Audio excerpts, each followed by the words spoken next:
माहुलीच्या किल्ल्यासोबत 2 किल्ले जोडून दिले, म्हणजे किती किल्ले दिले? 3 दाखवले, 3 दिला 1. अशा पद्धतीने तहात शिवाजी महाराज जिंकले होते. औरंगजेबाने आता घोषणा केली, मी दक्षिणेत जातोय. हे त्या मिर्झा राजा जयसिंगला कळालं आणि मग तो मिर्झा राजा जयसिंग ती खुलगाट घेऊन निघाला. मिर्झा राजा जयसिंग इथंच संपला बादशाह औरंगजेबासारखा. प्रत्येकच वेळेस त्यांचा योद्धा सैनिक हा मरणासाठी नव्हता झटत, कधी कधी बदनामी झेलायला सुद्धा झटत होता. आणि ती स्वराज्याची गरज होती. त्या सैनिकांना त्यांच्या प्रतिष्ठेपेक्षा स्वराज्य आणि छत्रपती शिवाजी महाराजांचे विचार महत्वाचे होते. आग्र्याच्या घटनेमध्ये त्या दरबारात काय घडलं, परंतु आग्र्याचा जो काय हा सगळा प्रकार किंवा आग्र्याची जी घटना आहे ती नक्कीच फक्त तिथल्या गोष्टींचा अभ्यास करणे इतकी नाही. त्यासोबतच जेव्हा महाराज आणि शंभूराजे आग्र्याला होते तेव्हा बॅकएंडला घरात आपल्या स्वराज्यात काय काय घडलंय, तिथल्या हालचाली काय होत्या, या गोष्टींचा अभ्यास केला पाहिजे. शिवाजी महाराजांनी सांगितलं की आम्ही येणं आम्हाला योग्य वाटत नाही, पण आमचा प्रतिनिधी म्हणून आमचा पुत्र संभाजी आम्ही याला तुमच्याकडे पाठवतो. वय काय होतं पुत्राचं? 8 वर्ष.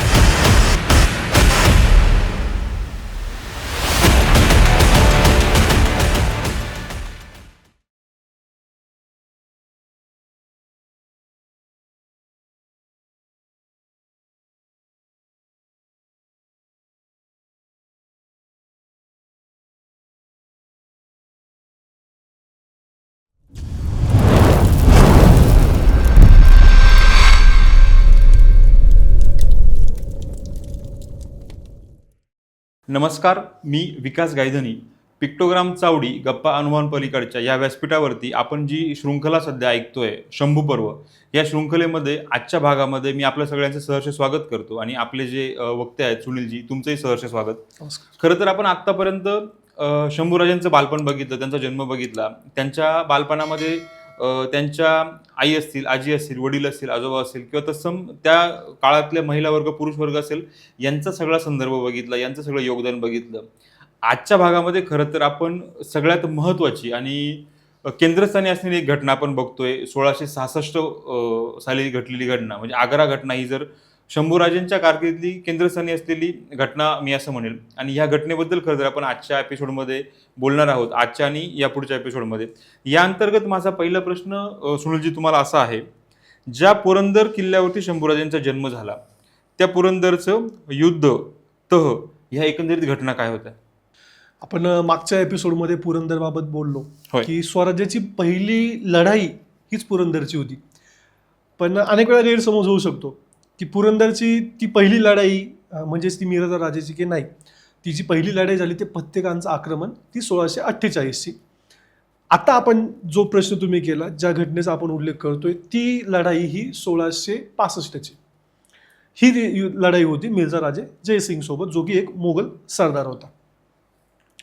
झालं असं विकासजी की शिवाजी महाराजांच्या सुरुवातीच्या काळामध्ये त्यांचे शत्रू ही आदिलशाही राहिली. म्हणजे सगळे आक्रमण आठवा, अगदी अफजल खानापर्यंत, सिद्दी जोहरपर्यंत आक्रमक कोण होता? आदिलशाही. पण शिवाजी महाराजांनी त्या आदिलशाहीचं असं काही कंबरड मोडलं की त्यानंतर आदिलशाही जरा फिकी पडली आणि अफजल खानासारखा त्यांचा सरदार पडल्यानंतर त्यांना त्यांची अवकात कळून गेली. आता इकडं वाकड्या नजरेने बघायला नको.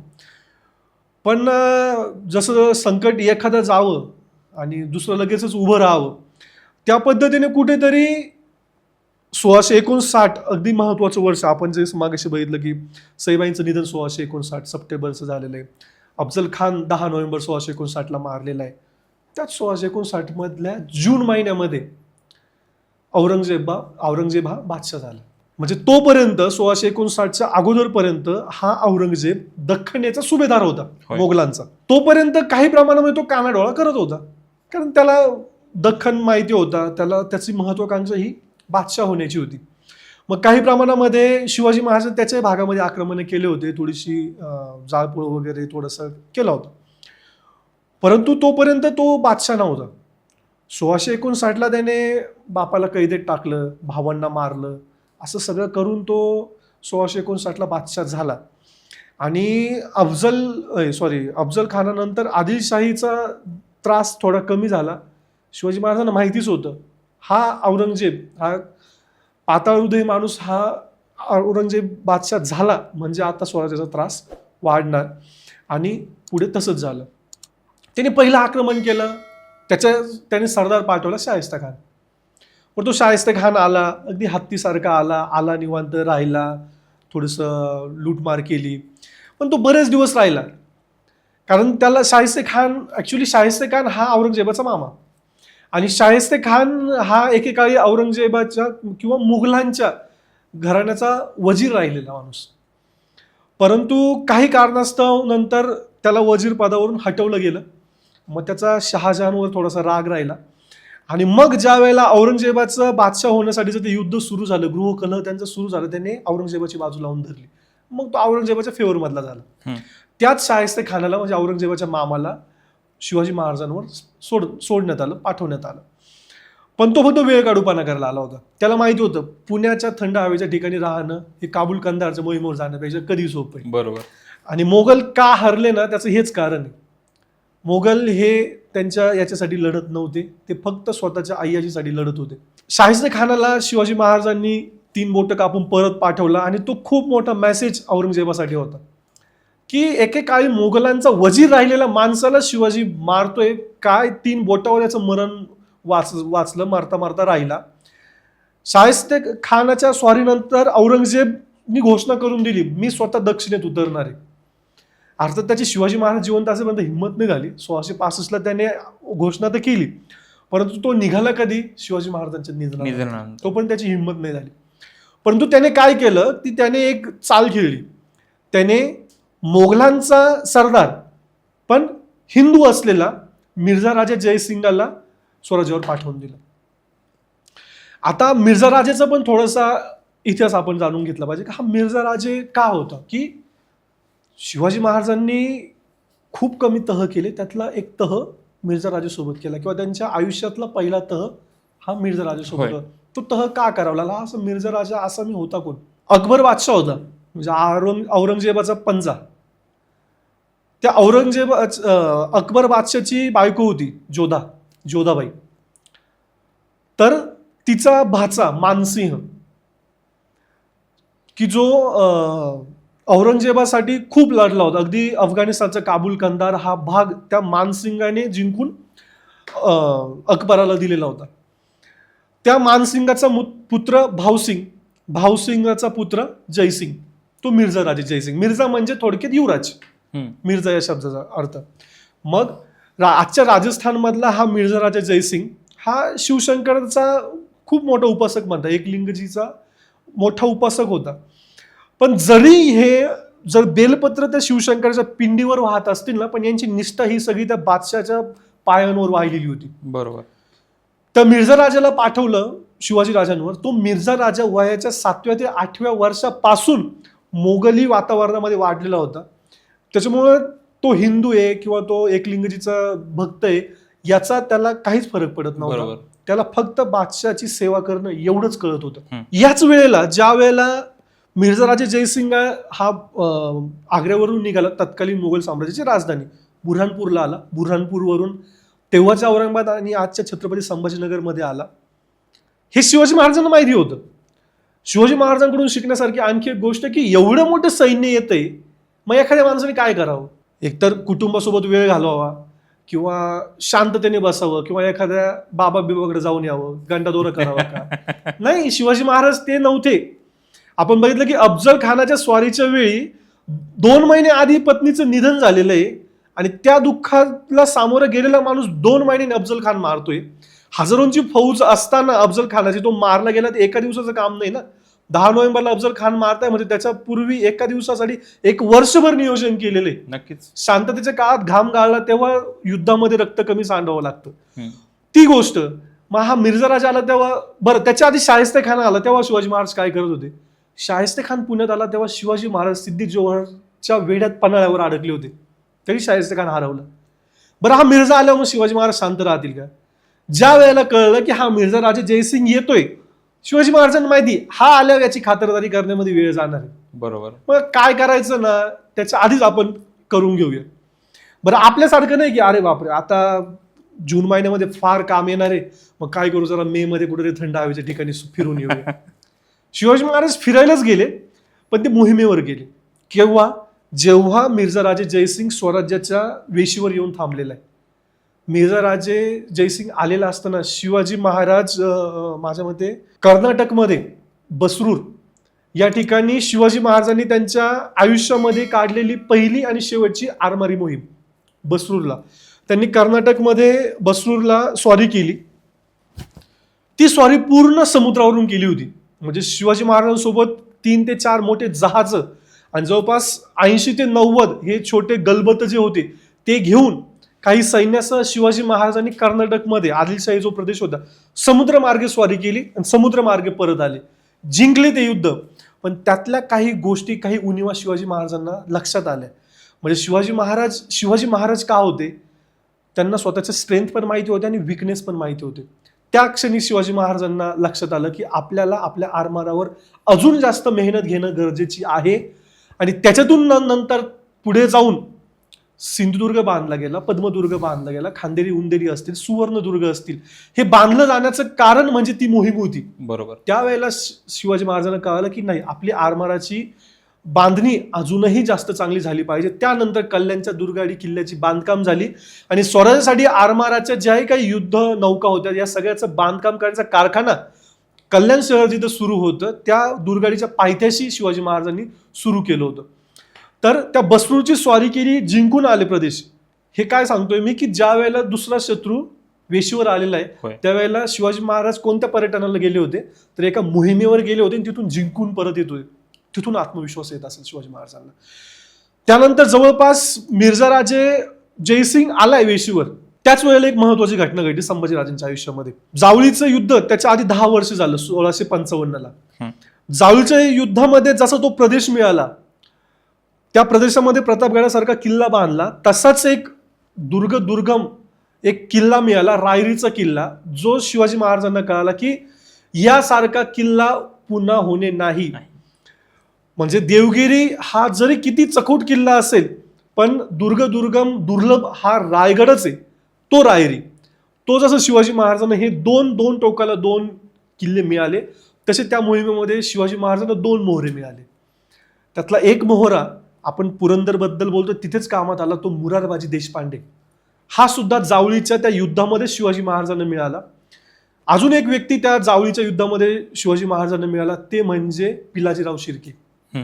ही शिर्के कोण होते, तर पिलाजीराव शिर्केंची मुलगी म्हणजेच युवराज्ञी येसूबाई. त्या शिर्केंशी तेव्हा शिवाजी महाराजांचे संबंध आले. त्यानंतर शिर्केंनी पिलाजीरावांनी सर्व निष्ठा शिवाजी महाराजांच्या चरणाशी ठेवली आणि त्यांची मुलगी शिवाजी महाराजांनी आपली सून करून घेतली. म्हणजे छत्रपती शिवाजी महाराजांनी संभाजी राजांची स्त्री सखी राज्ञी जयती महाराणी येसूबाई ही शिर्केंची लेक 1665ला शिवाजी महाराजांच्या घरामध्ये भोसले घराण्यामध्ये सून म्हणून आली. कधी, ज्या वेळेला मिर्झा राजे जयसिंगाचं आक्रमण होतंय. बरं, त्याच्यानंतर पुढे मिर्झा राजे जयसिंग आला. ज्या शाहिस्ते खानाला औरंगाबाद निघून पुण्यामध्ये यायला 3.5 महिने लागले होते, ते अंतर मिर्झा राजे जयसिंगाने किती दिवसात पार करावं.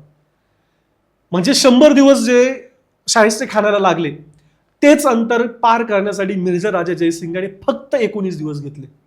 अरे बापरे. म्हणजे शत्रू काय होता हे याच्यातून कळेल तुम्हाला का तो मिर्झा राजा जयसिंग काय होता.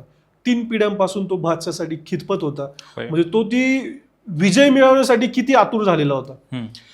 याचं कारण हे की त्या औरंगजेब बादशाहने त्या मिर्झा राजाला सांगितलंच हे होतं. मी जसं मगाशी म्हटलं की औरंगजेबाने आता घोषणा केली मी दक्षिणेत जातोय.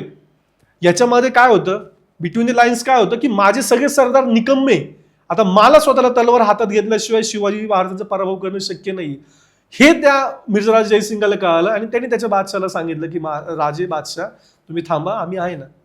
आणि मग तो मिर्झा राजा जयसिंग ती खुणगाट घेऊन निघाला की आता मी शिवाजी महाराजांनी त्यांचे स्वराज्य संपवल्याशिवाय परत येणार नाही. शेवटी येईलच. मिर्झा राजा जयसिंग इथंच संपला. बादशाह औरंगजेबासारखा स्वराज्य होतं, आहे आणि राहील. तोच मिर्झा राजे जयसिंग निघाला. मग औरंगजेबाला याचाही थोडासा इगो वाढवून द्यायचा होता मिर्झा राजाचा. मग अगदी त्याचा जो काही काय म्हणतो आपण त्याला, एक वस्त्र होतं ते ज्याला आपण थोडक्यात कोट म्हणतो, तर तो त्याने घातलेला त्याने मिर्झा राजे जयसिंगाला परिधान करून दिला. त्याला संपत्ती दिली. त्याला आजचा राजस्थान मधला एक टोंक म्हणून भाग आहे, तर तो जहागिरी म्हणून गिफ्ट केला मिर्झाराजे जयसिंगला आणि सांगितलं की आता तू जिंकूनच ये. मिर्झाराजे जयसिंग त्याच याने निघाला की खुद्द बादशाह लढायला जाणार, त्याच्याऐवजी मी जातोय, म्हणजे ही मोहीम जणू की बादशाहच या मोहिमेवर आहे, अशा पद्धतीने मिर्झाराजे जयसिंग निघाला. पण औरंगजेबच होता. त्याने काय केलं तर त्याने मिर्झाराजेला एकट्याला नाही पाठवलं. का? संशयी माणूस. त्यांनी सोबत पाठवला दिलेर खान पठाण. का बरं? काय सांगावं या हिंदू लोकांचं, जर इकडे काही झालं, यांची युती झाली, इकडे आपलं सरकार पाडायचं. हो. तर याचा धाक बाळगून त्याने सोबत पाठवला दिलेर खान पठाण. हाच दिलेर खान नंतर संभाजी महाराजांना फार त्रास देतोय. आपण ते यथावकाश बघणारच आहे. तो दिलेर खान सोबत दिला आणि हे सगळं मिर्झाराजे जयसिंग, दिलेर खान पठाण, त्यांचं सर्व सैन्य हे पुरंदरवर येऊन ठेपलं. बरं, पुरंदर म्हटलं तर शिवाजी महाराजांची पहिली मोहीम तिथे झालं. खुद्द संभाजी महाराजांचा जन्म पुरंदर किल्ल्यावर झाला. स्वराज्याचे सरसेनापती नेतोजी पालकर ज्या पुरंदरचे किल्लेदार होते, त्या पुरंदरवर मिर्झाराजे जयसिंगचं आक्रमण झालं. बरं, त्याचं आक्रमण झालं त्यावेळेला तिथे किल्लेदार होते मुरारबाजी देशपांडे. मुरारबाजी देशपांडे जावळीच्या खोऱ्यातून त्या युद्धामध्ये शिवाजी महाराजांना मिळाले. शिवाजी महाराज एक गुणपारखी, रत्नपारखी माणूस होते. त्यांनी त्या मुरारबाजीला तिथं घेतलं, आपल्या सोबत घेतलं, पुरंदरचं किल्लेदार केलं. युद्ध झालं, युद्धाचा प्रसंग ओढावला. मिर्झाराजे जयसिंग असेल किंवा दिलेर खान पठाण असेल, चहू बाजूने पुरंदरला वेढा दिला. मगाशी आपण जो मागच्या एका एपिसोडमध्ये उल्लेख केला की पुरंदर किल्ला आणि त्याचा एक बाले किल्ला म्हणजे वज्रगड, म्हणजे पुरंदरचेच 2 भाग झाले. तहामध्ये एक फार मजेशीर गोष्ट आहे की शिवाजी महाराजांनी 23 किल्ले दिले, तेव्हा आपण बघूच.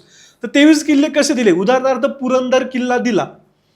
पुरंदर तर असं पण हारलोच होतो आपण ना, पण पुरंदर किल्ला तरी दिला. त्याच्यामध्ये असे काही उल्लेख करणारच आहोत आपण. तर तो पुरंदर किल्ला दिला. पुरंदरवर डायरेक्ट तोफांनी हल्ला करणं शक्य नव्हतं, त्याच्यामुळे आधी वज्रगड घेतला. वज्रगड जिंकला तर तिथे तोफा नेला, त्या तोफांवरून पुरंदरवर हल्ला केला. आणि शिवाजी महाराजांना याचा अंदाज आलाच होता की मिर्झाराजे जर 19 दिवसात औरंगाबादमधून पुण्याला येतोय म्हणजे हा वेळ काढणार नाहीये, हा स्वराज्य संपवायलाच आलेला आहे. बरोबर. कारण पुरंदर पासून राजधानी राजगड असेल, सिंहगड असेल, आहेच किती. पुरंदर घेतल्यावर हा सहज इकडे चालून येणार आहे. आणि शिवाजी महाराजांकडे तो दृष्टिकोन होता. त्यांना शत्रूच्या चालीवरून कळत होतं की याचं टार्गेट काय.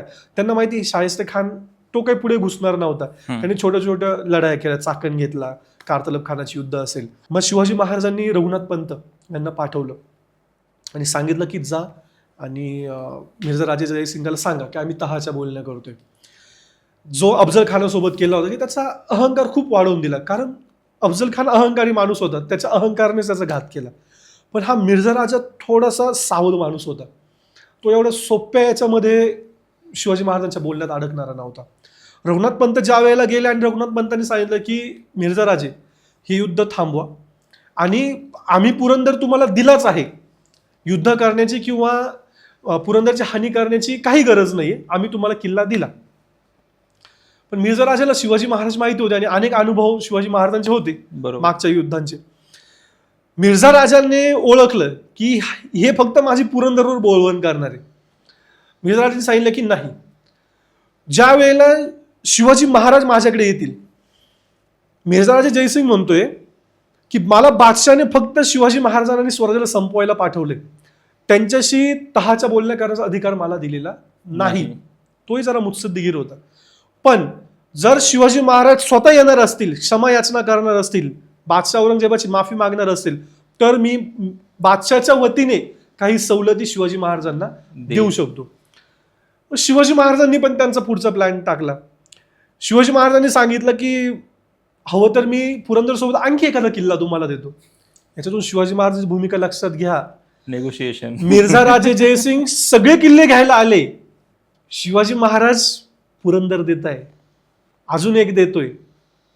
सहज म्हणत नाही आता मरण दिसतंय आणि घ्या सगळे घेऊन जा, नाही. मरण समोर पुढ्यात दिसत असतानाही ते म्हणताय नाही, पुरंदर दिलाच आहे, अजून एखादा किल्ला देतो, पण ही युद्धात होणारी हानी थांबवा. मिर्झाराजे त्याच्यावर पण ऐकलं नाही. तो म्हणे की खुद्द तुम्ही याल तर तहाच्या बोलण्या होतील.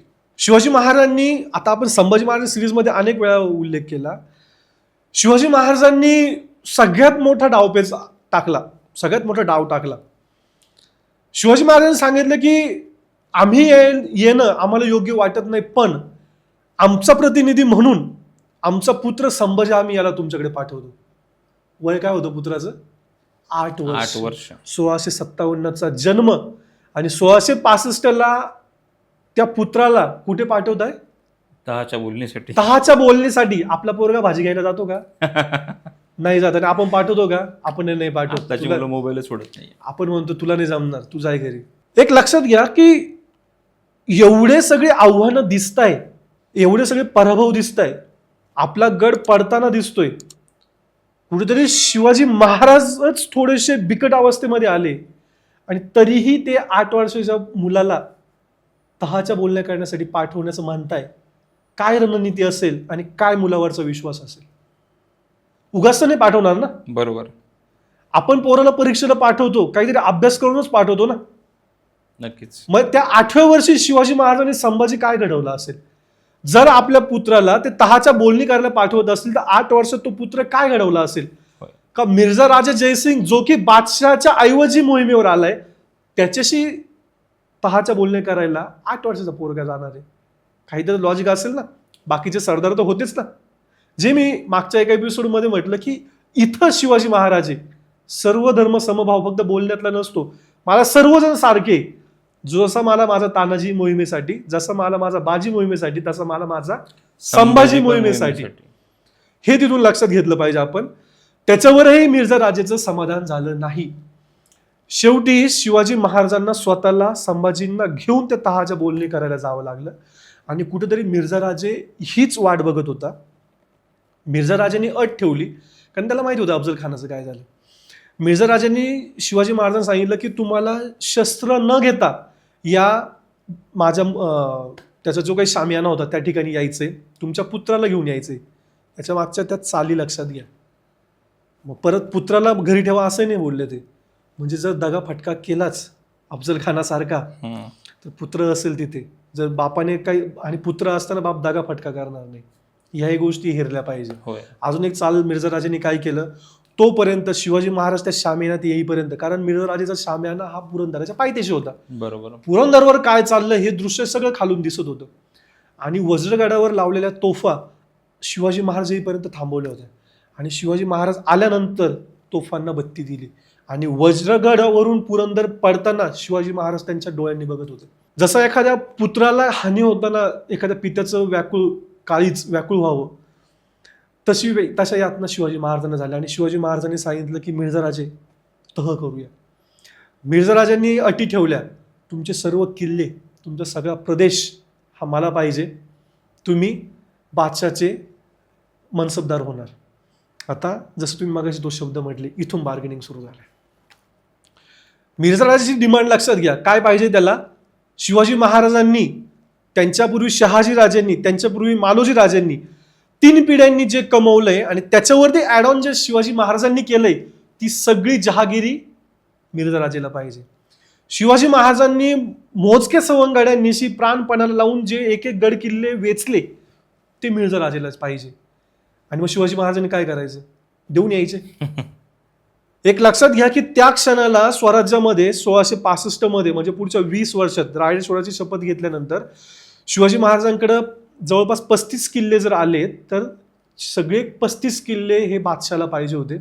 जवळपास 4 ते 5 लाख होन याचा संपत्तीचा किंवा जहागिरीचा प्रदेश हा मिर्झा राजाला पाहिजे होता.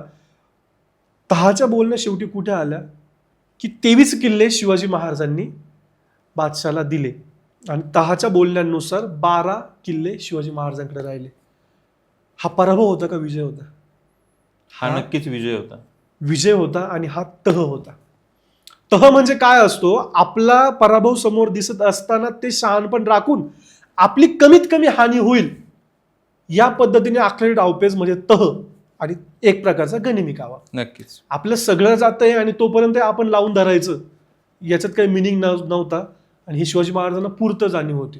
शिवाजी महाराजांनी तह अशा पद्धतीने केला की शिवाजी महाराजांनी दिले 23 किल्ले, पण ऍक्च्युअली दिले 19च, जे मागाशी मी उल्लेख केला. पुरंदर असंही हारलेच होते ना, तरी तहाच्या पहिल्या यादीमध्ये नाव होतं 23 किल्ल्यात. पुरंदर. मग मिर्झा राजे किती आसामी असेल पण जिंकलं कोण? शिवाजी महाराज. सिंहगड शिवाजी महाराजांनी जिंकला. पित्याच्या सुटकेसाठी 1648ला पुरंदरच्या युद्धानंतर जो काही तह झाला त्यावेळेला पित्याच्या सुटकेसाठी त्यांना नाईलाजाने कोंढाणा आदिलशहाला द्यावा लागला होता. तो परत जिंकला त्यांनी. तो किल्ला सिंहगड पुरंदरच्या तहामध्ये द्यावा लागला. बरं, त्या सिंहगडाचाच एक भाग म्हणजे खंदकडा. मग त्या 23 किल्ल्यामध्ये 2 नावं आले. सिंहगड म्हणजे तेव्हा कोंढाणा किल्ला, तोवर काही तानाजी मालुसरेंचं युद्ध झालेलं नव्हतं, ते 1670 झाले. यानंतर 5 वर्षांनी 23 किल्ल्यांसोबत जो सिंहगड गेला तो जिंकला तानाजी मालुसरेंनी. त्याचा उल्लेख नंतर येईल. पण मग सिंहगडासोबत उल्लेख केला खंदकडा, म्हणजे एकाऐवजी 2 दिले. बरोबर. बरं, अजून एक किल्ल्याचा आपण मागे उल्लेख केला होता, माहुलीचा किल्ला. त्या माहुलीच्या किल्ल्याच्या जवळ एक त्याचेच उपदुर्ग उपकिल्ले म्हणता येईल आपल्याला. एक भंडारगड आहे आणि एक आणखी एक किल्ला आहे कोणता तरी. तर त्या माहुलीच्या किल्ल्यासोबत हे 2 किल्ले जोडून दिले. म्हणजे किती किल्ले दिले? 3 दाखवले, 3 दिला 1. अशा पद्धतीने तहात शिवाजी महाराज जिंकले होते. बरं, फक्त किल्ल्यांच्या बाबतीतच शिवाजी महाराज जिंकले का? नाही. शिवाजी महाराजांनी सांगितलं की मी मिर्झा राजे जयसिंगने डिमांड केल्यानंतर की माझं काही लक्ष होऊन या संपत्तीचा मुलूक तुम्हाला देतोय, पण तो कधी देईल? याच्या बदल्यात आदिलशाही तुमचा शत्रू, आता मी तर तुमचाच झालोय. म्हणजे शिवाजी महाराज मिर्झा राजाला म्हणतात आता मी तुमचाच झालोय, तुम्ही किती वेळ युद्ध करणार? तुमच्या वतीने आदिलशाहीचा जो तळ कोकणाचा भाग आहे आणि जो विजापुरी मुलूक आहे त्या ठिकाणचा तळ कोकणातला 4 लाख होनाचा आणि विजापुरी मुलकातला 5 लाख होनाचा असा 9 लाख होन मुलूक ची वसुली ही मी तुम्हाला करून देतो. बरोबर, म्हणजे स्वतःचा काही मुलूक दिलाय, बरोबर, पण त्याच्या बदल्यात त्याच्या डबलच्या पेक्षा जास्त इलाखा हा वसुलीसाठी घेतलाय. आणि वसुली महाराजांनी केल्यावर वर्दी किती द्यायची आहे? तर जवळपास 40 लाख होऊन द्यायचे. म्हणजे जी काही वसूल होईल त्याच्यातली मुघलांना 40 लाख होऊन द्यायचे, पण ते एक रक्कमीने द्यायचे. ते खंडणीत हप्त्यात द्यायचे आणि ज्याचा वार्षिक हप्ता काहीतरी 3 लाख होण्याचा आहे. वसूल किती करायचे वर्षाला? 10 लाखाच्या आसपास. बरोबर. द्यायचे किती आहे? 3 लाख. फायद्यात कोण आहे? शिवाजी महाराज. किती? 7 लाखात. मुलूक स्वतःचा दिला किती होता? 4 लाखाचा. हा मुलूक त्यांनी हस्तगत केला कारण त्यांना माहिती होतं आपला गेल्याला आपण जिंकणारच आहे. सिंहगडासारखा प्रसंग, आणि जिंकलेच. 35 किल्ले 1665ला होते, त्यातले 23 मिर्झा राजेला दिले, 12 उरले. राज्याभिषेक 1674 पर्यंत शिवाजी महाराजांकडे 300 पेक्षा जास्त किल्ले येत आहेत. कसे काय येत आहेत? त्या तहातच शिवाजी महाराजांना माहिती होतं की मी पोहोचणार कुठे. आज इथं बसताना तुम्हाला माहिती आहे की पिक्टोग्राम अजून 10 वर्षांनी कुठे? नक्की. शिवाजी महाराजांना माहिती होतं की आज मी जरी इथं तहाच्या बोलणं करतोय पण 1674ला मी कुठे असणार आहे. तर शिवाजी महाराजांनी अशा पद्धतीने तो तह केला. अजून एक गोष्ट केली त्यांनी. मिर्झा राजांनी सांगितलं की आम्हाला आता तुम्ही तर आमचेच झाले, आम्हाला आदिलशाहीचा पराभव करायचा. शिवाजी महाराजांनी सांगितलं चालेल, तुमच्या पुढे खांद्याला खांदा लावून तुमच्या पुढे मी राहील त्या मोहिमेमध्ये. माझा सरसेनापती नेतोजी पालकर त्या मोहिमेचं नेतृत्व करेल आणि आदिलशाही तुमच्या चरणाशी आणून टाकतो. हा तह होता. पण याच्यामधल्या चाली, बुद्धिबळाच्या चाली मिर्झा राजाला काही कळत नव्हत्या. अफजल खान पहिल्या दिवसापासून अहंकाराने भरून दिला होता. मिर्झा राजा जयसिंग थोडा सावध होता, पण शेवटी तो चाकरी दुसऱ्यासाठीच करत होता. थोडी स्वतःचं कुटुंब जळत होतं त्याचं.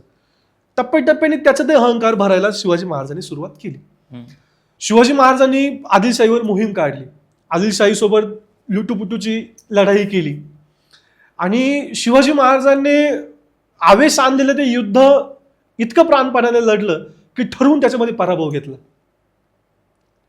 का बरं? पराभव कोणाचा झाला? मुघलांचं. हानी आपली ती काय? याच्या मागची रणनीती लक्षात येते का तुमच्या? मिर्झा राजाला पाठवलं कोणी? औरंगजेबाने. बरोबर. औरंगजेबाला एक विजय दिसला मिर्झा राजांचा, खुश झाला असेल. पराभव दिसायला पाहिजे ना. जर आदिलशाही सोबत जर परत मिर्झा राजा जिंकला असता तर त्रास कोणाला झाला असता?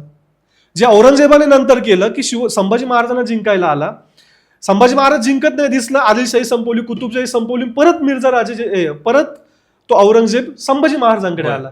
हेच झालं असतं ना. जर तिथं आदिलशाही पडली असती, बळ कोणाचं वाढलं असतं? मुघलांचं. त्रास कोणाला झाला असता? शिवाजी महाराजांना. शिवाजी महाराजांनी जाणून बुजून तिथे पराभव पत्करला आणि खापर कोणावर फोडलं? नेतोजी पालकर. त्यानंतर शिवाजी महाराजांनी परत पन्हाळ्याच्या वेढ्यामध्ये शिवाजी महाराजांनी जेव्हा तिथून पलायन केलं, तिथून ते घोडखिंडीतून विशाळगडाकडे गेले. काही काळासाठी ते विशाळगडावर राहिले, तिथून राजगडाकडे गेले. आणि नंतर त्यांचे जे कोणी माणसं पन्हाळ्याला राहिले होते त्यांना काय सांगितलं, आता हा किल्ला तुम्ही सिद्धी जोहरला देऊन टाका, राजगडाकडे निघून या. याच्या मागची काय चालू होती? आदिलशहाला डाऊट आला की अरे शिवाजी महाराजांना पळायला मदत सिद्धी जोहरनेच केली. त्याच आदिलशहाने सिद्धी जोहरला विष दिलं आणि त्यानेच त्याला मारलं. बरोबर. याच इतिहासाची पुनरावृत्ती परत मिर्झा जयसिंगच्या बाबतीत झाली. शिवाजी महाराजांनी तीच चाल परत मिर्झा राजाच्या बाबतीत खेळली. जो पन्हाळा किल्ला सिद्धी जोहरच्या वेळी आदिलशाहीला दिला होता, तोच सिद्धी जोहरच्या ताब्यात दिलेला पन्हाळा जिंकण्यासाठी मोगलांच्या वतीने शिवाजी महाराज पन्हाळ्याला युद्ध करायला गेले. शिवाजी महाराजांनी त्यांचं सैन्य लावलं, जिंकण्याचा प्रयत्न केला, पण पराभवच घ्यायचा होता. त्यांच्या पराभवात ते जिंकणं होतं शिवाजी महाराजांचं. त्यांच्यामुळे त्यांचं टार्गेट काय होतं, या युद्धात आपल्याला पराभव स्वीकारायचा आहे. त्यांनी नेताजींना सांगितलं आम्ही पुढे जातो, तुम्ही जरा मागून या. आणि तिथं युद्ध सुरू झालं, त्याच्यात पराभव झाला आणि त्यांनी त्यांचं खापर ठरवून नेताजी पालकरांवर फोडलं. आता मी ही का विस्ताराने गोष्ट सांगतोय, ज्या पद्धतीने पुढे काही गनिमी कावांमध्ये संभाजी राजांची बाजी लावली होती ना, त्याच्या आधी शिवाजी महाराजांनी बाजी लावली होती नेताजी पालकरांची. प्रत्येकच वेळेस त्यांचा योद्धा सैनिक हा मरणासाठी नव्हता झटत, कधी कधी बदनामी झेलायला सुद्धा झटत होता. आणि ती स्वराज्याची गरज होती. त्यांना, त्या सैनिकांना त्यांच्या प्रतिष्ठेपेक्षा स्वराज्य आणि छत्रपती शिवाजी महाराजांचे विचार महत्वाचे होते. नेताजी पालकरला शिवाजी महाराजांनी सांगितलं की तुम्ही समयास का पावले नाहीत, पत्रामध्ये उल्लेख आहे या वाक्याचा. आणि त्याच्यावर असं दाखवलं की शिवाजी महाराजांची नेताजी पालकरांवरची मर्जी खफा झाली. थोडक्यात ते नाराज झाले आणि नेताजीला पुढची प्लॅनिंग किंवा पुढचा डाव काय टाकला की यामुळे नेताजींना फार राग आला आणि नेताजी पालकर शिवाजी महाराजांना सोडून आदिलशाहीकडे गेला. हा डाव पेच होता. नेताजी पालकर आदिलशाहीकडे गेला. शिवाजी महाराजांचा सपशेल पराभव झालेला मिर्झाला दिसतोय, बादशाला दिसतोय. बादशाला काय कळलं, मिर्झाने फक्त पुरंदर जिंकला, तह केला, पण आता एका मागून एक पराभव होत आहेत. त्याच्या मागे आणखी एक पार्श्वभूमी देईल की नेताजी पालकरांच्या नंतर स्वराज्याचे सरसेनापती कोण झाले, प्रतापराव गुजर. होय. शिवाजी महाराजांनी जर नेताजींवर डाव खेळलाय, स्वराज्याचा सरसेनापती कुठेतरी आदिलशाहीकडे पाठवायचा आहे, बॅकअपला कोणतरी पाहिजे ना. हे फार बारकाईने, म्हणजे मी प्रेक्षकांनाही आवाहन करेल की हा डावपेच लक्षात घ्या. कारण 1678ला छत्रपती शिवाजी महाराज दक्षिण दिग्विजयाला गेल्यावर असाच डावपेच ते छत्रपती संभाजी महाराजांच्या बाबतीत करतायत. शिवाजी महाराजांनी जर नेताजी पालकरला सांगितलं की तू आदिलशाहीकडे जा, कधी सांगतील, जेव्हा कोणीतरी त्याच तोडीचा माणूस उपलब्ध आहे ना. तो माणूस कधी कळाला, ज्या वेळेला पुरंदरचा तह झाला, तह होत होता, बोलण्या होत होत्या. प्रतापराव गुजर म्हणजे कुडतोजी गुजर. कुडतोजी गुजरांना ती गोष्ट सहन नाही झाली. आपले मराठे तापट आणि त्याच्यात सहसेनापती लेवलचा माणूस काय असेल विचार करा. आत्मसन्मानाने असा धगधगता असलेला माणूस, त्याला सहन नाही झालं की अरे कोणीतरी माणूस येतोय, शिवाजी महाराजांना तह करायला लावतोय, आमचा मुरारबाजी देशपांडे पडतोय. त्याने तो गेला मिर्झाराजेकडे आणि त्याने सांगितलं की मिर्झाराजे मला आजपासून तुमच्या चाकरीत यायचंय. कोण म्हणताय, कुडतोजी गुजर. हीच मुरुड जिंजिऱ्याच्या बाबतीत संभाजीराजांनी नंतर एक चाल खेळली होती. मिर्झाराजे म्हणे मराठी तर फुटत नाही. आता शिवाजी महाराजांनी तुम्ही गड किल्ले घेतलेच आहे, राहिले काय शिवाजी महाराजांकडे, त्यांची का चाकरी करायची, मला तुमच्याकडे घ्या. मिर्झाराजे म्हणे ये. मिर्झाराजांनी त्यांना मान सन्मान दिला, मनसबदारी दिली, पहारेचं जबाबदारी दिली. मिर्झाराजेच्या आधी जर लांब असतील, पुढे पुढे करत करत एक दिवस असा आला की मिर्झाराजेच्या सभोवताली पहारेची जबाबदारी कुडतोजी गुजरांकडे दिली गेली होती. लक्षात घ्या, हे परत परत सांगतोय मी, हा गनिमी कावा शिवाजी महाराज प्रत्येक वेळी करत होते, तोच पुढे जाऊन संभाजीराजांच्या बाबतीत केलाय. होय. जो माणूस आता औरंगजेबाला सांगतोय की मी शिवाजीराजांना सोडून तुझ्या चाकरी करतोय, तो माणूस नंतर सरसेनापती होतोय स्वराज्याचा. म्हणजे शिवाजी महाराज स्वराज्यात नसतील तर सगळी जबाबदारी कोणाची आहे, सरसेनापतींची. त्या माणसावर अशी चाल खेळली शिवाजी महाराज. त्या कुडतोजी गुजरांनी काय केलं, एक दिवस बघितलं आणि सरळ मिर्झाराजे जयसिंगाच्या छावणीत गेल्याने मिर्झाराजावर हल्ला करणारच, तितक्यात मिर्झाराजेला जाग आली आणि तो हल्ला त्यांनी हातावर परतवला मिर्झाराजेने. पण काही प्रमाणात मिर्झा राजे औरंगजेबापेक्षा थोडा सॉफ्ट होता. या कुर्तोजी गुजरांच्या पराक्रमाची त्याला विशेष वाटलं आणि पकडलेले कुर्तोजी गुजर यांना मिर्झा राजेने अभय दिलं की तुमच्यासारख्या माणसाचा पराक्रम आणि तुमच्या पराक्रमाची दाद देऊन म्हणून मी तुम्हाला अभय देतोय, पुन्हा शिवाजी महाराजांकडे जा. आणि त्याच कुर्तोजी गुजरांना छत्रपती शिवाजी महाराज प्रतापराव ही बिरुदावली देत आहे आणि पुढचा आपला सरसेनापती प्रतापराव गुजर म्हणून स्वराज्याची सेवा करतोय. कुठपर्यंत करतोय? वेळात मराठे वीर दौडले सात, त्या मोहिमेपर्यंत, त्या बहलोल खानाला मातीत मिळवेपर्यंत प्रतापराव गुजर शिवाजी महाराजांची स्वराज्याची सेवा करताय. त्याही वेळी थोडासा कसूर झाला म्हणून शिवाजी महाराजांनी जे प्रतापराव गुजरांना पत्र लिहिलं की ही सरसेनापतीगिरी नव्हे, ही तर सैनिकगिरी झाली आणि तुम्ही सरसेनापती सारखे वागले नाही. याच गोष्टीला जीवाशी लागल्यानंतर फक्त आपल्यासोबत 6 वीर आणि ते 7वे, ते 7 वीर वेडात मराठे वीर दौडले 7 जाऊन त्या बहलोल खानाच्या पूर्ण छावणीवर तुटून पडताय. हे आपले मराठे होते, हे एक एक योद्धे होते. त्याच प्रतापराव गुजर कुर्तोजी गुजर असताना मिर्झा राजेला त्यांनी मारण्याचा प्रयत्न केला होता. हे सांगणं मुद्दाम गरजेचं होतं की शिवाजी महाराजांची चाल, डावपेच काय होते, या पटावरच्या चाली काय होते, ह्या समजल्या पाहिजे आपल्याला. दुर्दैवाने पुढे जाऊन नेतोजी पालकरांना जे आदिलशाहीकडे पाठवलं होतं, आग्र्याच्या मोहिमेनंतर ज्या वेळेला शिवाजी महाराज सुटून आले, तर शिवाजी महाराज निसटल्याचा औरंगजेबाला इतका राग आला, शिवाजी महाराज पकडू शकत नाही तर काय करायचं, तो राग कुठे दाखवायचा, माझ्याच लोकांना काय उत्तर द्यायचं, का मी काय ऍक्शन घेतली, शोकॉज नोटीस काढायची तर कोणाला काढायची. तर ती शोकॉज नोटीस निघाली नेताजी पालकरांना. त्यांना पकडण्याचे मिर्झाराज जयसिंगांना आदेश दिले.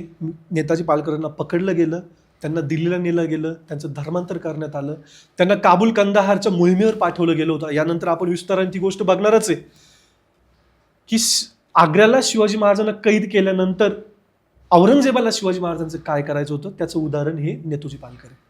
नक्कीच. आपण खरं तर या सगळ्या गोष्टींचा उल्लेख म्हणजे प्रेक्षकांनाही मी सांगायला मला आवडेल हा विषय की शंभू पर्व हा पहिला भाग आहे, ही पहिली शृंखला आहे. त्यानंतर आपण छत्रपती शिवाजी महाराजांकडे वळणार आहोत येणाऱ्या काळामध्ये आणि त्यानंतर फक्त शंभूराजेच नाही, शिवाजी महाराज नाही तर स्वराज्य घडवण्यामध्ये ज्या ज्या व्यक्तीचा सहभाग आहे, या सगळ्या व्यक्तींचा इतिहास आपण विस्तृत जाणून घेणारच आहोत.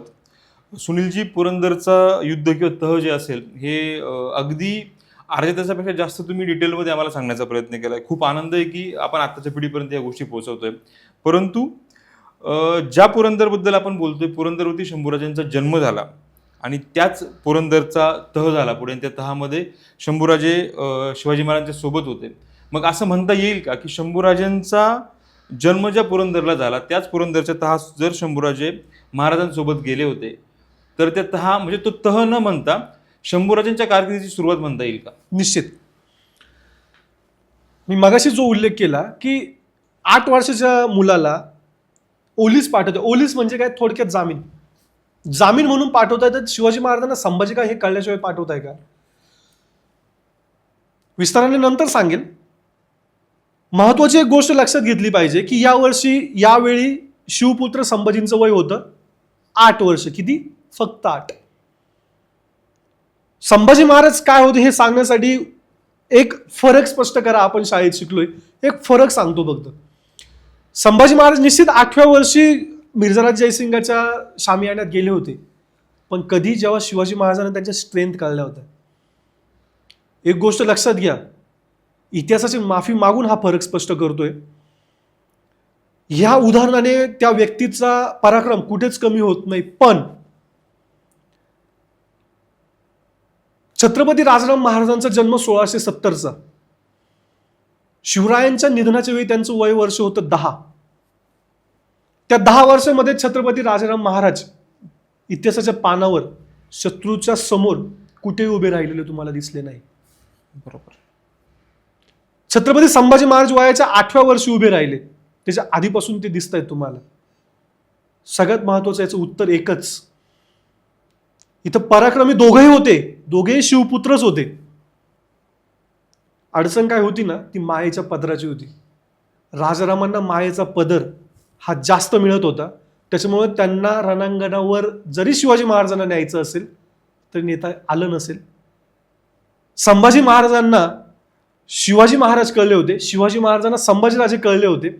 त्यामुळे दोघांच्या गोष्टींना संमती होती आणि संभाजी महाराज प्रत्यक्ष राजकारण प्रवेश कधी करताय? वयाच्या 8व्या वर्षी. ज्या पुरंदरवर त्यांचा जन्म झाला त्याच पुरंदरवर प्रत्यक्ष राजकारण प्रवेश मिर्झा राजाच्या माध्यमातून संभाजी महाराज करताय. पूर्णतः मध्ये आपण जसा उल्लेख केला की शिवाजी महाराज स्वतः जाण्याआधी म्हणताय की मी माझा पुत्र संभाजी यास तुमच्याकडे पाठवतो. होय. त्यानंतर खुद्द शिवाजी महाराजनी संभाजीराजेंना घेऊन त्या शामियान्यात यावं याच्या मागे मिर्झा राजाची चाल होती की जेणेकरून अफजल खानासारखा प्रसंग परत उद्भवायला नको. तह हा जवळपास 14 मे रोजी हा तह झाला. बोलणी झाल्या, वाटाघाटी झाल्या, काही किल्ल्यांचा ताबा देण्याची सुरुवात झाली. आणि ही गोष्ट होत असतानाच दिनांक 17 जून रोजी संभाजी महाराज राजगडावरून मिर्झा राजाच्या छावणीमध्ये ओलीस किंवा जामीन म्हणून येत आहेत. आणि गोष्ट फक्त इतक्या पुरतीच मर्यादित नाही. पुरंदराच्या पायथ्याशी संभाजी महाराजांच्या पराक्रमाला किंवा या सगळ्या गोष्टींना जो प्रवेश झाला, राजगडावरून संभाजी महाराज फक्त पुरंदरच्या पायथ्याशी नाही गेले. राजगडावरून संभाजी महाराज आग्र्यालाही गेले.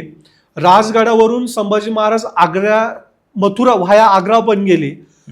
त्यानंतर शिवाजी महाराज जेव्हा बादशाला पत्र पाठवलं राजगडावर आल्यावर की माझी चूक झाली, मी तुम्हाला न सांगता आलो, त्यानंतर पुन्हा त्या मोगलांच्या आक्रमणापासून थांबण्यासाठी जवळपास 1667 ते 1669 ह्या 2 वर्षांसाठी 10 वर्ष ते 12 वर्षाचा संभाजी औरंगाबादला शहाजाद्याच्या छावणीमध्ये होता, पुन्हा एकदा मनसबदार म्हणून. हाच छत्रपती संभाजी महाराजांचा वयाच्या 8व्या वर्षापासूनचा राजकारण प्रवेश होता, राजकीय कारकिर्दीचा आरंभ होता. पुरंदरच्या तहानुसार शिवरायांना आग्र्याला जावं लागलं होतं. त्यावेळी बाळशंभू 8-9 वर्षांचे होते. 8-9 वर्षांच्या शंभू बाळाच्या मनावर त्यावेळेस काय परिणाम झाले असतील? शिवाजी महाराजांच्या आपण नेहमी म्हणतो, आपण मागे उल्लेख केला तो की एखादा मुलगा जर मराठी घरात जन्माला आला तर मराठी शिकतं, इंग्लिश घरात आलं तर इंग्लिश शिकतं, हिंदी घरात आलं तर हिंदी शिकतं. छत्रपती संभाजी महाराजांचा किंवा शंभू राजांचा, शंभू बाळाचा जन्म हा स्वराज्याच्या एका घरात, ज्या घरात स्वराज्यच बोललं जात होतं, स्वराज्यच खाल्लं पेलं जात होतं, त्याबद्दलच चर्चा होत होती, त्या घरात संभाजीराजांचा जन्म झालाय. संभाजीराजांच्या अवतीभोवतीचं आपण त्यावेळेला जर वातावरण बघितलं तर हे पूर्ण आणि पूर्ण स्वराज्य निर्माण करणं, स्वराज्याचं रक्षण करणं या पद्धतीचं होतं. संभाजीराजांना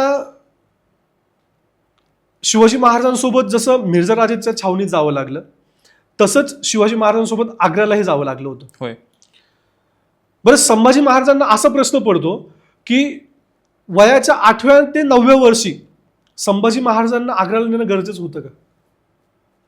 प्रश्न पडतो ना. होय. उदाहरणार्थ तुम्ही एखाद्या बिझनेस ट्रिपला निघताय तर तुम्ही विचार कराल ना की नको, इथे माझ्या कुटुंबातला माझा मुलगा किंवा मुलगी नकोय, कारण त्याचं तिथे काही काम नाही, गरज नाही.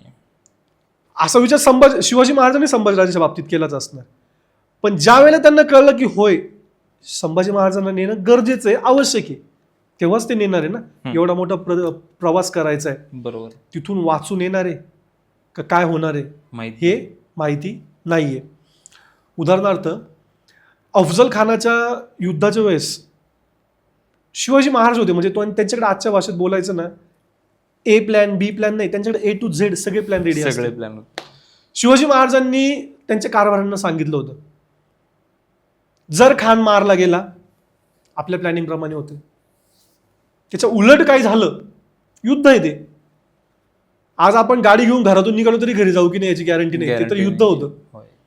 शिवाजी महाराजांनी सांगितलं होतं, प्रॅक्टिकल माणूस होता, कुठल्या बाबा बुवामध्ये अडकणारा माणूस नव्हता, प्रॅक्टिकल माणूस होता. त्यांनी सरळ सांगितलं होतं, जर माझ्या जीवाला काही झालं तर माझा पुत्र संभाजी याला गादीवर बसवून मासाहेब जिजाऊंच्या सल्ल्याप्रमाणे स्वराज्याचा कारभार चालवणे. 2 वर्षाच्या बाळाबद्दल हा शिवाजी महाराजांचा आत्मविश्वास आहे. आणि 23व्या वर्षी ज्या वेळेला शिवाजी महाराजांच्या निधनानंतर राज्याभिषेक करण्याची वेळ आली संभाजी महाराजांना, तर किती लोकांनी आक्षेप घेतले की संभाजी महाराजांना राज्याभिषेक करणं योग्य आहे का, ते शिवाजी महाराजांच्या ताकदीचे आहे का. पण ते विसरले होते की 2 वर्षाचं पोरगं होतं, बाळ होतं, त्याच वेळेला शिवाजी महाराज काय सांगून गेले, जर माझ्या जीवाला काही बरं वाईट झालं तर माझ्याऐवजी माझ्या मुलाला गादीवर बसवा आणि जिजाऊंच्या सल्ल्याने हा स्वराज्याचा कारभार पुढे न्या. तर संभाजी महाराजांना शिवाजी महाराज आग्र्याला घेऊन गेले. याचं आज आणखी एक महत्त्वाचं कारण होतं की ज्या पुरंदरच्या तहाच्या बोलण्या झाल्या, किल्ल्यांच्या बोलण्या झाल्या, प्रदेशाच्या बोलण्या झाल्या, त्यामध्ये एक महत्त्वाची आणखी एक अशी बोलणी झाली होती की संभाजी महाराज मोगलांचे 5000 मनसबदार होणार. 5000 मनसबदार म्हणजे संभाजी महाराजांकडे 5000चं सैन्य असणार आणि जेव्हाही गरज पडेल मोगलांना त्यांच्या मदतीसाठी संभाजी महाराज मोगली मनसबदार म्हणून उभे असणार. आणि तहामध्ये आणखी जी एक बोलणी झाली की जसा आपण उल्लेख केला की शिवाजी महाराजांनी आदिलशाही विरुद्ध लढताना ठरवून पराभव घेतला, पन्हाळ्याला लढताना ठरवून पराभव घेतला. तर त्या पराभवांना औरंगजेबाने काय सांगितलं आता की मिर्झा राजेला काही शिवाजी महाराज कंट्रोलमध्ये येत नाहीये. बरोबर. त्याला पत्र आलं मिर्झा राजेला की माझा आता वाढदिवस येतोय, शिवाजी महाराजांना आग्र्याला पाठवून द्यायला. म्हणजे काय, शिवाजी महाराजांना मारण्यासाठी, स्वराज्य संपवण्यासाठी मोगली फौज घेऊन महाराष्ट्रात उतरायचं, स्वराज्यात उतरायचं, तर त्यांनाच इकडे बोलवून घे. आणि त्या तहाच्या बोलण्यानुसार शिवाजी महाराजांना आग्र्याला जाणं भाग होतं. का, जर शिवाजी महाराज आग्र्याला गेले नसते तर मिर्झा राजे जयसिंग इथंच होता आणि जे डावपेच ते आखत होते, तह केला डावपेच होता, आदिलशाही विरुद्ध पराभव स्वीकारला डावपेच होता, पन्हाळ्यावर पराभव स्वीकारला डावपेच होता, नेताजी पालकरांना आदिलशाहीकडे पाठवलं हाही डावपेच होता, ह्या सगळ्यावर पाणी फिरलं असतं.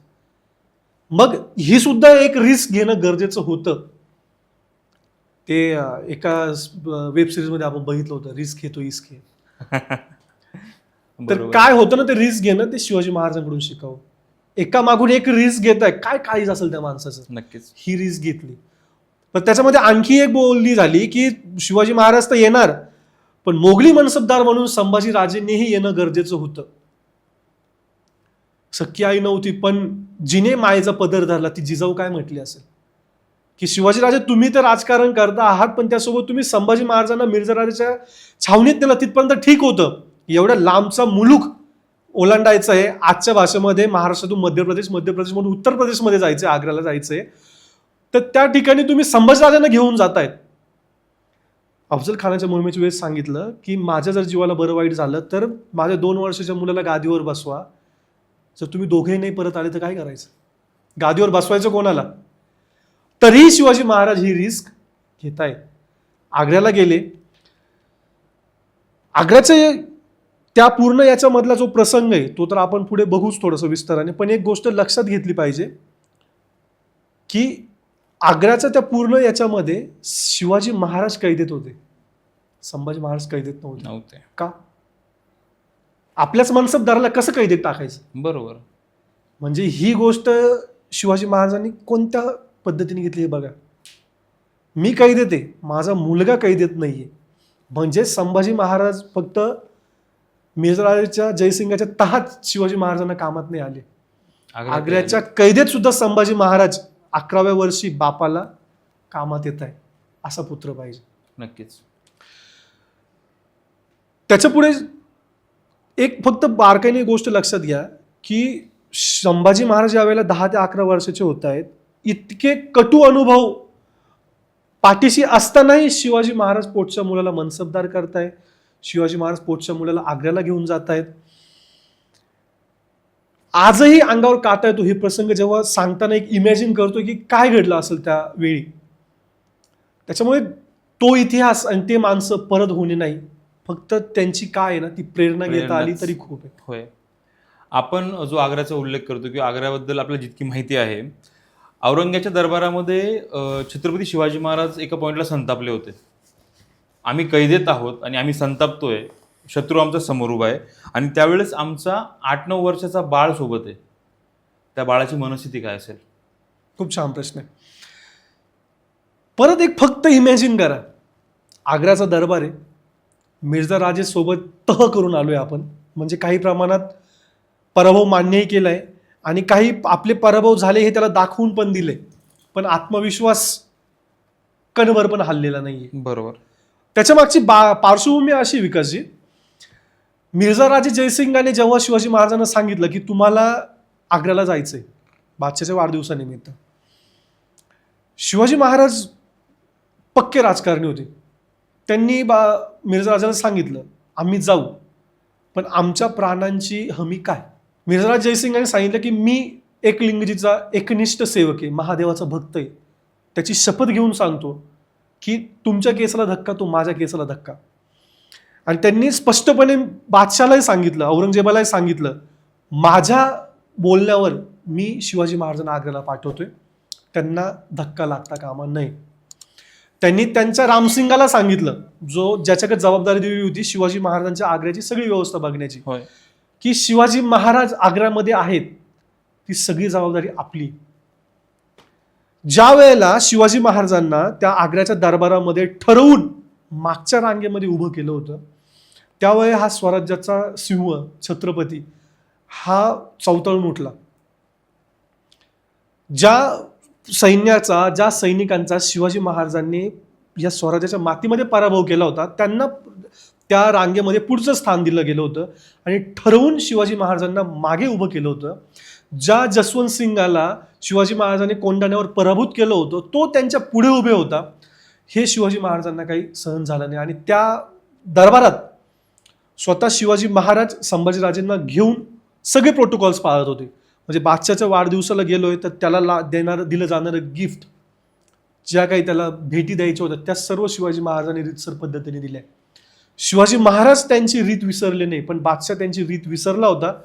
आणि महाराष्ट्राचं पाणी हेच आहे, जर समोरच्याला विसर पडत असेल तर त्याला त्याच्या दरबारात जाऊन ठणकावून सांगण्याची जिद्द आणि वृत्ती ही मराठ्यांची.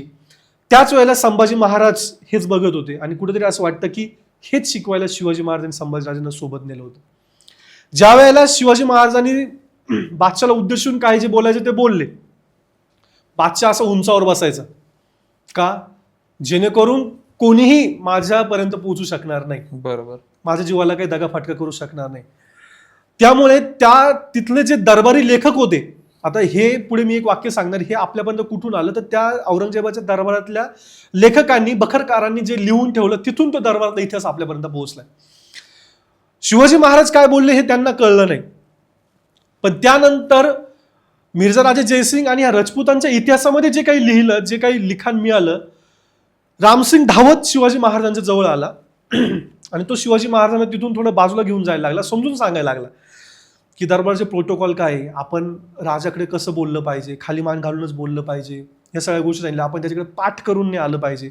आणि शिवाजी महाराज औरंगजेबाला जे बोलायचं ते बोलले, सरळ त्याच्याकडे पाठ करून चालते झाले. बरोबर. भर दरबारामध्ये अखंड हिंदुस्थानचा जो काही बादशाह होता त्याला पाठ दाखवणं ही त्या काळामधली सोपी गोष्ट नव्हती. ते शिवाजी महाराजांनी केली. आणि रामसिंग जेव्हा शिवाजी महाराजांना समजावत होता, अगदी दख्खनी हिंदीमध्ये शिवाजी महाराज त्या रामसिंगाला सांगताय, तुम देखा, तुम्हारा बाप देखा, तुम्हारा बादशाह देखा का मैं कौन हूं, मी कोणत्या प्रकारचा माणूस आहे हे तुझ्या बापाने पाहिलं, तू पाहिलं, तुझ्या बादशाने पाहिलं, आणि ही वागणूक तुम्ही मला देताय. हे शिवाजी महाराज रामसिंगाला सांगताय, बाजूला छत्रपती संभाजी महाराज ऐकताय. हेच कुठेतरी संभाजी महाराजांनी तिथं प्रत्यक्ष शिकलं. आणि ज्या वेळेला 1689ला औरंगजेबाच्याच छावणीमध्ये संभाजी महाराजांवर अत्याचार होत होते, त्या क्षणाला कुठेतरी संभाजीराजांना हे शिवाजी महाराज आठवत असतील की त्या औरंगजेबापुढे माझा बापाही झुकला नाही, मी कसं काय झुकू. एवढे अन्याय अत्याचार सोसले संभाजी महाराजांनी. याचं कारण कदाचित ही आग्रा भेट, हा बादशाचा दरबार असेल. ह्या आग्रा भेटीकडे खरं तर आपण एक शिकवण म्हणून पाहिलं पाहिजे संभाजी महाराजांच्या दृष्टिकोनातून, की असा विचार केला गेला पाहिजे की ह्या कोवळ्या वयात संभाजी महाराजांना कुठली शिक्षा दिली गेली आहे. आज आपण बघून विचार करू शकतो की अरे ही संभाजी महाराजांना शिक्षा होती का. आपण शाळेत असताना किंवा आपण लहान असताना आपल्यालाही शिक्षा मिळत होती, पण ती तशी पाहिली तर शिक्षा नव्हती. ती आपण घडण्यासाठी, आपण त्या चुकीतून काहीतरी शिकण्यासाठी म्हणून केलेली शिक्षा होती. इथे तर संभाजी महाराज तशी काही चूक पण नव्हती. त्याच्यामुळे ही शिक्षा असं मी म्हणणार नाही. हा निश्चित त्यांच्या वयानुसार, त्यांच्या वयानुरूप लवकरच त्यांना याच्यामध्ये टाकलं होतं. पण लक्षात घ्या ना, जर एखादा व्यक्ती 100 वर्ष जगत असेल मग तो त्याच्या वयाच्या 25 जे करत असेल ते संभाजी महाराजांनी वयाच्या 8व्या वर्षी केलं तर काय चुकलं? 32 वर्ष जगले ना. नक्कीच. जर ते म्हटले असते नाही आता मी हे 25व्या वर्षी करेल, तर एवढा पराक्रम त्यांनी कधी केला असता? खरी गोष्ट आहे. ही शिक्षा नव्हती विकासजी, तर हा शिवाजी महाराजांनी संभाजी महाराजांना शिकवलेला लाख मोलाचा धडा होता. हा संभाजी महाराजांना शेवटच्या श्वासापर्यंत पुरलेला अनुभव होता. बादशहाच्या दरबारातल्या चालीरीती काय असतात, बादशहाचे डावपेच काय असतात, हे या एका मोहिमेतून, आग्रा भेटीतून संभाजी महाराजांना उमगलेलं एक मोठ्या कोड्याचं उत्तर आहे. छत्रपती शिवाजी महाराज सिंह होते, पण त्या सिंहाचा छावा काय होता, त्या छाव्याला इथं कळालं की ही मोहीम काय. आपण म्हणतो की मांजरीचे दात पिलाला लागती नाही, ती मांजर त्या पिलाला शिकवते तुझं पोट कसं भरायचंय. तो सिंह त्याच्या पिलाला, त्याच्या बछड्याला शिकवतो की शिकार कशी करायची. वनातले प्राणी असतील किंवा सिंह हा जंगलाचा राजा आहे, तो कुणी मारून टाकलेली शिकार खात नाही. त्याला त्याचं पोट भरण्यासाठी स्वतः शिकार करतो आणि स्वतः खावं लागतं. बरोबर. त्याच्या बछड्यानं त्याला हे शिकवावं लागत असेल ना.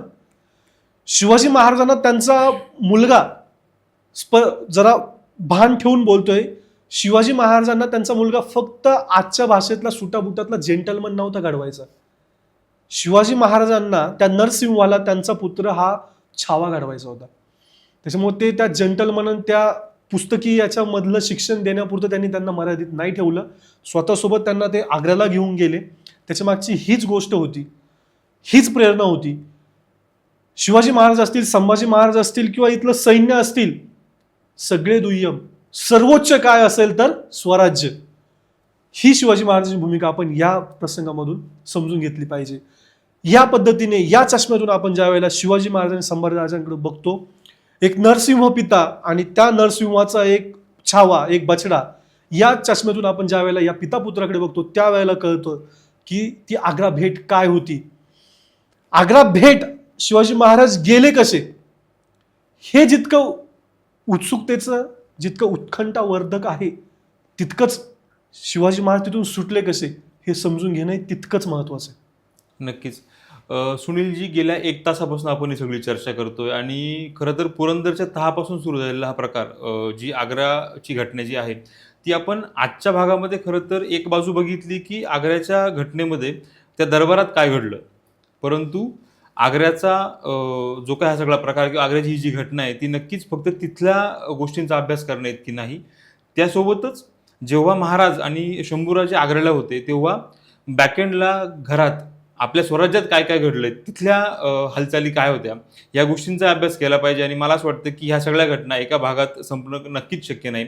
म्हणूनच मित्रांनो, शंभू पर्वच्या या भागात आपण जे बघितलं की छत्रपती शिवाजी महाराज आणि शंभूराजे जेव्हा आग्र्यात होते तिथे काय काय गोष्टी घडल्या, त्या दरबारात काय घडलं हे आपण नक्कीच बघितलं.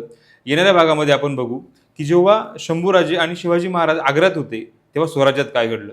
ही माहिती जाणून घेण्याकरता नक्कीच पिक्टोग्राम चावडीला सबस्क्राईब करा आणि तुमच्या मित्रांनाही सांगा, कारण ह्या सिरीजमध्ये फक्त आपण शंभू महाराजांबद्दलच नाही बोलणार आहोत, तर शंभू महाराजांचा अभ्यास करत असताना शिवाजी महाराजांबद्दलही बोलणार आहोत, स्वराज्याबद्दलही बोलणार आहोत आणि 400 वर्षापूर्वी झालेले संस्कार आज आपल्यासाठी किती महत्त्वाचे आहेत याचा अभ्यास करणार आहोत. आता इथेच थांबतोय मित्रांनो, परत भेटूया पुढच्या प्रवासामध्ये. धन्यवाद.